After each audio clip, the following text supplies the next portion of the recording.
अस्सलाम वालेकुम viewers, welcome to point to be noted. आज हमने सोचा एक डिस्कशन रखते हैं on the topic of our medicine and diagnostics industry, और उसमें जो रोल ऑफ आर्टिफिशियल इंटेलिजेंस है उसके हिसाब से आज हम बात करना चाहेंगे, और बिल्कुल इस डिस्कशन को कैंडिड रखेंगे for any layman's understanding as well. और इसी के लिए हमने आज इनवाइट किया है globally one of the most reputed diagnostics and medicine firm के एक बिजनेस मैनेजर को, मिस्टर सैयद मुर्तजा अली। आइए उनके पास चलते हैं, उनसे जानने की कोशिश करते हैं। अस्सलाम वालेकुम मुर्तजा, कैसे हैं आप? वालेकुम सलाम ताहिर, कैसे हैं आप? अल्हम्दुलिल्लाह, very very well, thank you for coming. Oh, so Murtaza, अब हम आपसे कमिंग टू द टॉपिक ये चाहेंगे कि आप बताएं फॉर अ लेमैन्स पर्सपेक्टिव, ठीक है, मैं I am not a medical industry guy, कि what is diagnostics and what is the medicine industry in actual, क्या हाउ डज इट वर्क? सबसे पहले मैं आप लोगों को ये बताना चाहूँगा कि it's kind of a tool. Doctors अपनी हेल्थ केयर सिस्टम में कुछ चीज़ों को यूज़ करते हैं फॉर द ट्रीटमेंट। तो जो भी हेल्थ केयर इकोसिस्टम के अंदर कंपोनेंट्स हैं हमारे, एक पेशेंट आया, एक जर्नी एक होती है कि इंसान को जब कोई भी बीमारी होती है तो उसका इलाज किया जाता है और उसको ठीक करके दोबारा उसकी एक्चुअल स्टेट में लाया जाता है। उसमें कुछ चीज़ें हमें डॉक्टर्स को एज अ डॉक्टर्स वो सपोर्ट करती हैं, जिसमें से एक मेडिसिन है जिनको वो दवाओं को यूज़ करते हैं इलाज करने के लिए। उसी के साथ साथ उसकी सही तशख़ीस करना भी उतना ही ज़रूरी है ताकि वो सही मेडिसिन उसके लिए दे सकें। तशख़ीस इन एक्चुअल इंग्लिश अगर मैं उसको कहूँ तो दैट्स डायग्नोस्टिक्स। ओके। तो अब उसके लिए करना क्या होता है कि आपके पास कुछ टूल्स होते हैं जिसमें आप कुछ चीज़ें रेडियोलॉजी के थ्रू करते हैं, जिसे आप एक्स-रे कहते हैं, कुछ अल्ट्रासाउंड रेज़ ओके। होती हैं। वहीं पे कुछ ऐसी ऐसी होती है जहाँ पे आप खून के टेस्ट करते हैं, और कुछ आपने डिफरेंट और मैकेनिज्म भी अब नए डेवलप हो रहे हैं जहाँ पे आप डीएनए सीक्वेंसिंग और बाकी चीज़ों की टेस्टिंग वगैरह भी कर रहे हैं। तो मल्टीपल ह्यूमन के स्पेसिमेंस को लेके आप उस पेशेंट के डायग्नोसिस को करते हैं ताकि आप सही ट्रीटमेंट उसको दे सकें। सो आसान लफ्ज़ों में अगर मैं समराइज़ करूँ, ये वो टूल्स हैं जो डॉक्टर्स इस्तेमाल करता है किसी भी मरीज़ का इलाज करने के लिए। जबरदस्त है, thank you for this overview.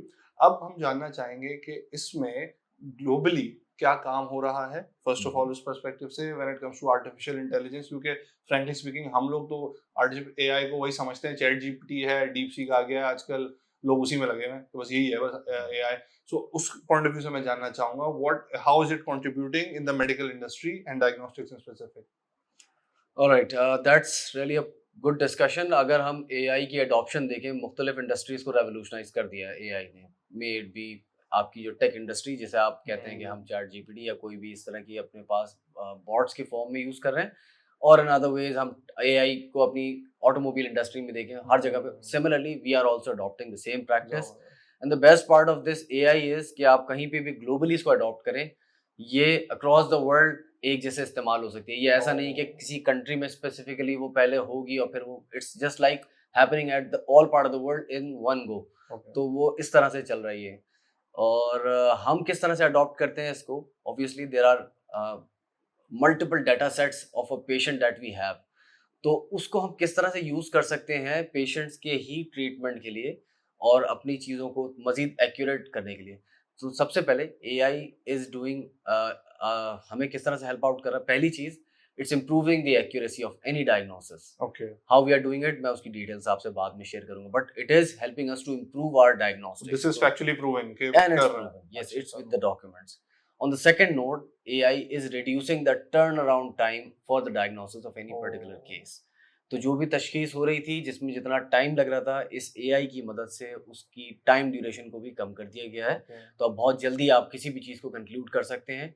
और तीसरी इंपॉर्टेंट चीज़, ये कॉस्ट सेव करके दे रहा है। ओह अच्छा। किसी भी पेशेंट की जो भी डायग्नोसिस की ओवरऑल कॉस्ट है, हम्म। उस टोटल कॉस्ट को सम हेल्प कर रहा है ये रिड्यूस करने में। ओके। तो आपकी ये टाइम को रिड्यूस कर रहा है, कॉस्ट आपकी को भी कॉस्ट को भी और रिड्यूस कर एक्यूरेसी रहा है, इंप्रूव। एक्यूरेसी को इम्प्रूव कर रहा है। एंड इन शॉर्ट अगर मैं इसको बताऊँ, तो आपका जो ट्रीटमेंट है डॉक्टर का, जो जो पेशेंट को पहले कभी इस तरह के प्रॉब्लम्स आते थे, जहाँ पे उसको मेडिकल की नीड्स होती थी, वहाँ पे अब अगर पेशेंट जाता है तो doctor R much more equipped with this AI, और अब वो इसकी मदद से जल्दी अच्छा और कॉस्ट सेविंग इलाज पेशेंट्स को दे सकते हैं। जबरदस्त जबरदस्त। तो अब लेकिन फिर it again comes up to the fact कि ये जो when it comes to medical whole scenario, we'd medicine diagnostics या ओवरऑल इलाज, मैं जाऊँ हॉस्पिटल के पास, लोगों का एक कंफर्ट लेवल होता है एक ह्यूमन इंटरेक्शन वाला डॉक्टर से, ठीक है ना, तो लोगों का एक वो कंफर्ट डेवलप हुआ होता है.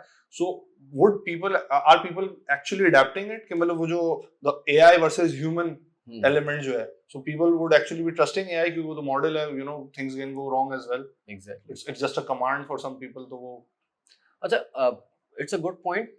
डॉक्टर्स या लेमैन के अंदर हमेशा ये थोड़ा सा एक चैलेंज रहता है, but we shouldn't see it like कि ये डॉक्टर्स या ह्यूमंस को रिप्लेस कर रहा होगा एआई. okay.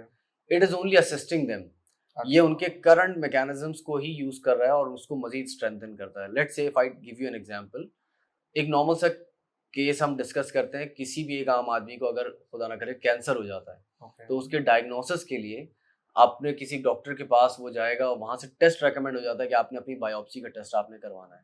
वो जाके सैंपल दे देता है और फिर जब उस पर टेस्ट होता है, परफॉर्म होता है सारी चीज़ें, तो वहाँ पे एक सेट ऑफ एक्सपर्टीज के साथ मुख्तलिफ हिस्टोपैथोलॉजिस्ट या डॉक्टर से उस स्पेसिफिक फील्ड से रिलेटेड मौजूद होते हैं जो उसको देख रहे होते हैं.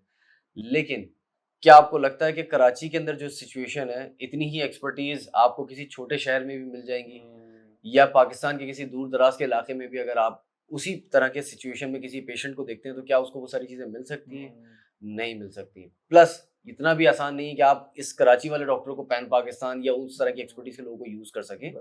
व्हाट एआई इज डूइंग कि आपकी उस डॉक्टर्स की जो लर्निंग्स हैं वो उसको अडॉप्ट करता है. Okay. बल्कि सिर्फ पाकिस्तान से ही नहीं, ग्लोबली उस स्पेसिफिक स्पेशलाइजेशन के जितने भी डॉक्टर्स हैं उन सब की एक्सपर्टीज को वो लर्न करता है. हम उसको टीच कराते हैं और वो सारी चीज़ें अपने पास सिस्टम में अगर इनबिल्ट हो जाए, so now if anyone is sitting in cohort और एनीवेयर एल्स, जहाँ पे कोई छोटा मोटा शहर है और वहाँ पे ये सारी चीज़ें नहीं जा सकती, वो सारी एक्सपर्टीज नहीं हो सकती, this AI will serve them the purpose and it's not replacing the doctor.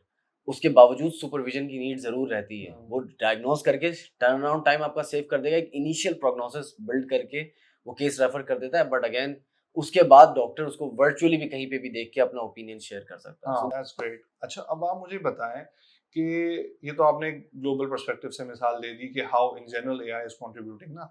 What about our local dynamics, ठीक है, पाकिस्तान में इसकी क्या इम्प्लीमेंटेशन हो रही है वाकई, इसके लिए do we have the right infrastructure in place, तो उसके बारे में जरा गाइड कीजिएगा. अच्छा, इसके ऊपर ताहिर हमारे पास जो है ना काइंड ऑफ मिक्स सिचुएशन है. If we particularly talk about the big institute जो रेफरेंस सेटअप्स हैं हमारे पास कराची में, बड़े हॉस्पिटल्स लाहौर में या इवन इस्लामाबाद में, तो they are pretty much ready. बल्कि काफ़ी उन्होंने तो अडॉप्ट कर भी लिया ऑलरेडी इसको.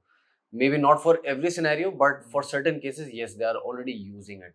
तो चीज़ें बहुत बेहतरी की तरफ जा रही हैं, but still there is a lot of work to be done. Because अभी तक हमारे जो चैलेंजेस हैं, if you talk about, if you try to compare with our neighbouring markets, हम बहुत डेवलप्ड मार्केट्स अगर ना भी कंपेयर करें, तो नेबरिंग मार्केट्स में भी हम जो चीज़ें देख रहे हैं, they are training their AI with their own personal data. Okay. तो अभी तक हम इसकी अडॉप्शन पे आ गए हैं. We have started using it, we have made develop the infrastructure for it.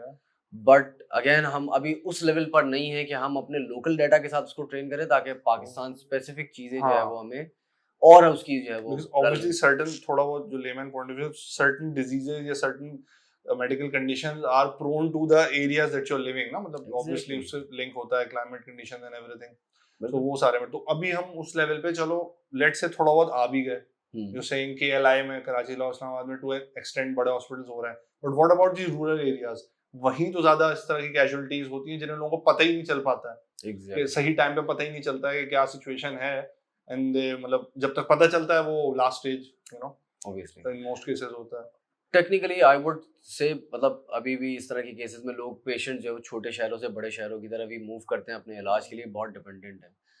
AI का बेसिक यूज केस एक बहुत इंपॉर्टेंट यही है कि हब एंड स्पोक मॉडल पे काम करते हैं कि आप किसी एक एरिया पे मे बी नॉट 100%, अगर आप 20% 30% इन्वेस्टमेंट भी उस तरफ कर दें और सिर्फ हार्डवेयर वाला इंफ्रास्ट्रक्चर सेटअप आप दे दें छोटे शहरों में, तो उसको आप फिर कंट्रोल मेन सिटी एरिया से कर सकते हैं. उनका डेटा सेट भी तो बहुत जरूरी है ना. वहाँ वो डेटाबेस ओवरऑल कंट्री का बिल्ड होगा ना, उससे डिफरेंट डेमोग्राफिक्स का, अलग अलग सूबे का, अलग अलग आपके पास रेलेवेंट जो इंफॉर्मेशन उस स्पेसिफिक रीजन की भी आ जाती है. एंड प्लस आप उनको खैर मैं उसको एक नेक्स्ट एग्जांपल से आगे एलैबोरेट कर देता हूँ, but to answer your question first, हमारे पास सेकंड या थर्ड ईयर सिटीज के अंदर अभी तक उस एरिया की अडॉप्शन इतनी नहीं है अनफॉर्चुनेटली। सही। Maybe we have one of the exemption case गंबट का, अगर आपने नाम सुना हो। गंबट, हाँ सुना है। ये एक शहर है जो कि सक्खर और लाड़काना से नज़दीक है, तकरीबन Okay. 50-55 मिनट की ड्राइव पे है और बहुत छोटा शहर है। बट उस शहर के अंदर जिम्स नाम का एक हॉस्पिटल है, Gambat institute of medical sciences. They have adopted one of the highest और latest equipments along coupled with AI, जो कि वो वहाँ पे अभी उसको डिप्लॉय कर रहे हैं, इनिशियल स्टेज पे हैं और कुछ चीज़ें मज़ीद वो अभी इसको गवर्नमेंट equip कर हॉस्पिटल रही है हैं। ये? It's a public setup. जबरदस्त, तो अच्छी वहाँ बात है, पे मुझे बहुत रियलाइजेशन strong आ है। रही है, अच्छी बात है मुझे। एग्जैक्टली। तो वो उस एरिया को, उस टारगेट पॉपुलेशन को केटर कर रहे हैं with in that particular vicinity. बल्कि उनके पास पेशेंट जो पंजाब और सिंध के उस नियर बाय रीजन से भी लोग मूव समझ। करते हैं। बट ये जस्ट एक एक्सेप्शन केस है, मैंने आपको बताया। उसके अलावा बाकी सेटअप्स में in second third year cities it's quite far. तो हमें काम करना पड़ेगा। बल्कि आपका पॉइंट, आपका चैनल है, इसको यूज करते हुए ये पॉइंट मैं थोड़ा सा एस्टैब्लिश भी कर दूं कि इसके लिए कहीं पे भी आपको इतनी एक्सेसिव इन्वेस्टमेंट या डुप्लीकेशन ऑफ इन्वेस्टमेंट नहीं करनी पड़ती। I see. बल्कि इन्वेस्टमेंट कैपिटल एक दफ़ा होती है और बाकी सारी जगहों पे लिमिटेड प्रोपोर्शन की इन्वेस्टमेंट होती है जो आपने बाकी छोटे छोटे सेटअप्स में करनी होती है। Okay. And you can give the same quality and same standards of services to all across the country. तो डिफरेंट पार्ट्स में आप इस इंफ्रास्ट्रक्चर के साथ काम कर सकते हैं। अच्छा, आप एक एग्जांपल का कुछ जिक्र कर रहे थे। पहली एग्जांपल तो ये है कि अगर हम नॉर्मल लाइफ में अगर बात करें, एआई जो है वो मेडिकल इंडस्ट्री को कैसे रेवोल्यूशनाइज कर रहा है, तो एक बड़ी common, not just AI, sorry बात Yeah. काट रहा हूँ, टेक्नोलॉजी इन जनरल हम्म, और फिर उसके ऊपर कपल्ड विद एआई, ठीक है ना? Yes. मैं उस पॉइंट ऑफ व्यू से मैंने कहा लेट्स जस्ट वो एग्जांपलीफाई अगर आप कर दें। अगर आप अपने और मेरे हाथ में भी देखें तो people are adopting smart watches these days. हाँ बिल्कुल। इनमें से बहुत सी स्मार्ट वॉचेस का एक फीचर होता है कि वो हार्ट रेट को रीड करती हैं। बिल्कुल। And what AI is doing, इस टेक को यूज करते हुए आपकी डेटाबेस है, अगेन आपकी रीडिंग्स उसके पास मुसलसल आ रही जो आपको विजिबल है, but there are certain algorithm that are being trained on these कि जब ह्यूमन की नॉर्मल एक हार्ट रेट या पल्स या उसकी बीट्स पर मिनट जो है वो किसके हिसाब से चल रही है, उसकी स्टैंडर्ड रीडिंग क्या है, और जब उससे फ्लक्चुएट करे तो एक सर्टेन लेवल से ऊपर जाने के बाद वो क्रिटिकल हो जाती है, या सर्टेन लेवल से नीचे जाने के बाद भी वो इक्वली डेंजरस हो जाती है। तो उस सिचुएशन में AI gives you an intimation where we have seen 3 different articles जो कि Apple Watch से related तो particularly publish हुए हैं। Okay. There are cases from UK and Canada जहाँ पे लोगों को identify करके दिया उन AI स्मार्ट वॉचेस ने कि आपका हार्ट रेट का जो ट्रेंड है वो बहुत डिस्टर्ब है, you might need to see a doctor very quickly. और नेक्स्ट मॉर्निंग जब उन्होंने विजिट किया तो उनको पता चला कि उनको पेस मेकर की नीड थी, there was a severe blockage within their heart या there were certain other concerns जिसकी वजह से उनके हार्ट में एक सीरियस प्रॉब्लम आने वाली थी। If not have been diagnosed timely तो प्रॉब्ली उनको शायद पता चलता एक कार्डियक अरेस्ट होने के बाद। तो these AI things are now being very handy और ये हमें अपने नियर बाय बहुत इजीली लोगों के पास दिख रही है। तो these techs are also part of that thing. अगर नॉर्मल सिनेरियो में बात करूं, हॉस्पिटल सेटअप में अगर हम जाएं तो मैंने एक बहुत अच्छा टूल अपने सामने आते हुए देखा है which is again quite a very good thing for me. It's like an Android device that is being used for the patients who are currently admitted in hospitals, but अभी क्या इन्फॉर्मेशन बहुत सारी डिसइंटीग्रेटेड आती हैं। BP के लिए एक अलग मशीन होती है, हार्ट रेट के लिए एक अलग मशीन होती है, पल्स चेक कर रहे होते हैं, फिर कोई ग्लूकोज चेक करता है आपका, फिर आता है तो आपकी टेम्परेचर जो है वो मॉनिटर वो बड़े से चार्ट पेपर पे लिखते और हैं, वो फिर ये लिखे लोग जा रहे होते हैं। एग्जैक्टली, इतने से बॉक्स बने हुए होते हैं। Exactly, and there are chances कि अगर आप मैनुअली कर रहे हैं तो वो उसमें गलती भी हो सकती है। और ये भी हो सकता है कि आपने बाज़ औक़ात रीडिंग उस वक्त सही ऑब्जर्व की, जॉट डाउन करने की बारी आई, सही नहीं नोट कर सके, मिस हो गई, तो वो बार बार चेक करना है। और now with this AI device उन्होंने क्या किया, ये स्मार्ट एंड्रॉइड डिवाइस है जो कि ये सारी चीज़ों को एक जगह पे गैदर करती है अपने पास। वो है तो शायद ग्लूकोमीटर खाली, लेकिन वो टेम्परेचर भी आपके पास मॉनिटर कर लेगा, या आपके पल्स चेक, या आपका ब्लड प्रेशर जो है, वो जितनी भी चीज़ें हैं वो ऑब्वियसली किसी न किसी सॉफ्टवेयर पे काम कर रही होती हैं। तो वो सारे सॉफ्टवेयर इसकी ऐप से प्रोग्राम्ड है और वो सारी रीडिंग्स अपने पास ले लेता है और वो सारी चीज़ें डायरेक्टली ट्रांसमिट करता है हॉस्पिटल के अपने सिस्टम पे। तो वहाँ पेशेंट का जो भी डाटा है वो रियल टाइम में इंटीग्रेट होके उसकी रीडिंग्स वहाँ पे सिस्टम में जा रही होती है। तो हॉस्पिटल के लिए इट्स कन्वीनियंस, और ये अभी पाकिस्तान में अडॉप्ट नहीं किया गया है, मेरा नहीं ख्याल अभी किसी हॉस्पिटल ने इसको एक्वायर किया है, बट सूनर और लेटर ये आ जाएगा। दिस अगेन ये वो वाली चीजें जो आप नेबरिंग कंट्रीज की बात कर रहे थे, Oh, yes. वो जो अपने डेटा पे काम कर रहे हैं, तो इस तरह अपना डेटा बिल्ड होना शुरू होगा एंड देन इफेक्टिवली उस पे काम होना शुरू हो जाएगा, अपने मॉडल्स ट्रेन होने लगेंगे। And definitely you can use these data to build the medications as well. of आप course. ट्रीटमेंट के लिए जो आपको बेसिक रिक्वायरमेंट्स है वो आप इसी से Interlinked देख है. रहे होते हैं. एग्जैक्टली. तो अभी हम बहुत सारी चीजों को अभी भी काइंड ऑफ अगर मैं कहूँ आउटसोर्स कर रहे हैं तो गलत नहीं होगा. हम चीजों को बाहर भेजते हैं इन सारी चीजों को यूज करने के लिए, बट ये कि आई सी के फ्यूचर में, नियर फ्यूचर में हमारे पास ये चीजें हो सकता है पाकिस्तान में भी आ जाएंगी, और फिर ग्रेजुअली वी होप के ये चीजें जो है वो पब्लिक सेटअप पे भी आ जाए, ताकि लास्ट इसको हम स्केल पे जो है वो पब्लिक के लिए general audience government certainly needs to look into it. और ये तो वो वाली इन्वेस्टमेंट है, इट इज अ मच, मतलब कह लो is a need of the hour, वो वाली इन्वेस्टमेंट है. Everyone should look into it. चलें, नहीं, thank you Murtaza, thank you so much for your time and developing our understanding on this whole topic. So thank you so much again. चलें audience, thank you so much for watching. I hope आपको भी fruitful लगी होगी discussion, and I would just like to say that if you have any comments, do mention in the comment section, and do kindly like and subscribe. Thank you. Allah Hafiz.